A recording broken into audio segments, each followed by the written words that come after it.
مرحبا وانا از مریم. Eci Mirza. اما ایرو اسماء الحسنى yani ناوی خدا تعالی بعالمین کام دست بکن. Allah. Navi taybetiye. Ji bo wî zatî ku heyî navî pêdivî ye. Ezelî û ebedî. İbadet tenê ji wî re tê kirin. الرحمن.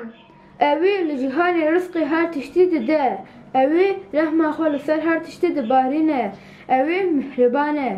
الرحیم. Evî li axiretê li bawermendan tê rehmê. Li wan dibihûre. Wan dibe cihê xweşî û nîmetan. الملیک. Xwedî milk, xwedî kainatê, xwedî teserrüfata heqîqî. الجبار.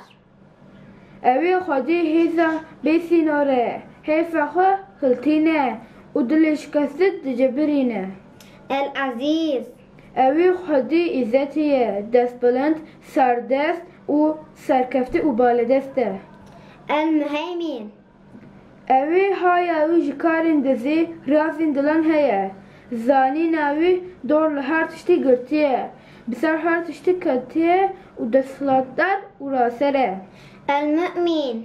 Evî bi hemû wesên kemala pesnê xwe daye û pêxember şandine. Kitêb digel nîşan û îbretan hinartine. Bi mucizeyan pişta qasidên xwe girtiye û wan rastê riyaye. السلام. Evî xwedî kemala bêqisûr e. Aştîxwaz û selametî hez e. القدوس.